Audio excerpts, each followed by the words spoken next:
Tai Lopez. Dude, you freaking scam artist. Is he a scam? Some people go, oh, Tai's a scam. Because in 2015, people made videos and were like, Tai, that's not a Lamborghini or whatever. That's a green screen. There was a million conspiracies. But that's to people's advantage who listen to me. How much did you make last month? I made 150K last month. We used to make minimum wage. Now we're doing over 70,000 a month. Marketing agency making 12,000 a month.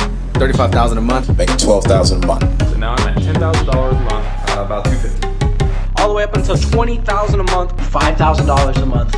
I'm doing over $60,000 in gross monthly sales. $2,500. Now I'm making 15.5 a month. On track to make 6 figures. 224,000. Over 130K a month. 130K a month, and you're doing marketing. I can't even post all the testimonials. I can't. There's too many. Just remember this. The less people who believe something can happen, the more opportunity for you. The more competitors, the less profit you'll make. That's why when people say, oh, Tai, all this stuff I see you posting looks like a scam, like you have courses and things, and are people actually making money? Because I see you saying this person made 50 grand a month and 20 grand a month, and oh, that seems like paid actors. I'm happy. You should be happy too. Less competitors, less suppliers, the more profit for you. Supply and demand. You don't need a college degree. You don't need an MBA to figure out supply and demand. And the demand's there. You know how many business owners want somebody to run their social media marketing for them? Almost all business owners. Coca-Cola doesn't even know how to run their own Instagram. They got less followers than me, biggest brand in the world. They post once a week. They spend $1 billion on marketing and they forget about social media. That's an opportunity for you. Maybe don't go after Coca-Cola as your biggest client, or your first client, I should say. But sky's the limit. You might get a client like that one day that pays you $1 million to do their social media marketing. E-commerce, I've been telling people about. I mean, Black Friday had the biggest sales day online ever. Everything's going bankrupt. That's stores. Sears is going bankrupt. American Apparel went bankrupt. JCPenney will be gone. Walmart's on the decline. Amazon's up. So the less people who believe what we're talking about, what you and I understand, be excited. I always tell people once in good conscience, I say, listen, here's an opportunity for you. And then if they shout back, oh, I don't believe you, prove it to me. I'm like, why would I prove it to you? Why would I create a competitor who has animosity and nothing but venom? I'm happy for you to stay in the status quo, my friend. Stay with what you're doing. Open your little store, brick and mortar store. In good conscience, I can say, I told people, they didn't listen. Real estate, bigger opportunities than ever. And there's going to be a recession here relatively soon. You can count on it. Capitalistic cycles go 5 to 10 years. Last one was 2008. It's coming right around the corner.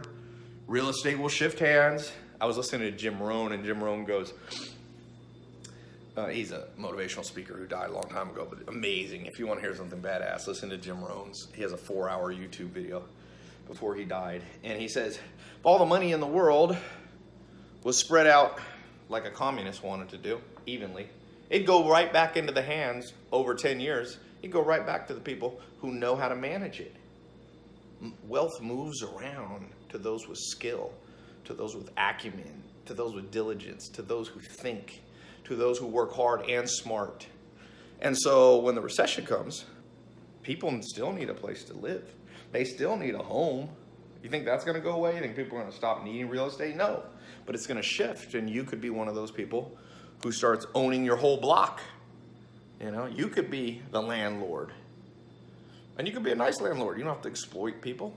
You can provide good housing and profit for yourself and a good deal for them. You don't have to be exploitative. That's not what this is about. There's plenty of money to go around. People will tell you there isn't. But they don't understand that GDP has gone up every single year for the last 100 years. The amount of money per person has gone up. I'm not saying the world's perfect, no. The least exciting part of planet Earth is the amount of opportunity there is versus the amount of people who know how to take it. Take it. And in order to take it, I'm going to tell you 3 things you got to know. To take the upcoming opportunities, the disrupted industries, e-commerce, social media, real estate, and you to profit by it, and you to make a job out of it, and a career and an income out of it. You're going to need 3 things. 1, you're going to have to be able to see what other people can't see, when other people are skeptical. Jeff Bezos got on the e-commerce train in 2004. He's one of the first people ever. And look, he was rewarded with being the wealthiest person in the world. Same with Steve Jobs with computers. They all laughed at him.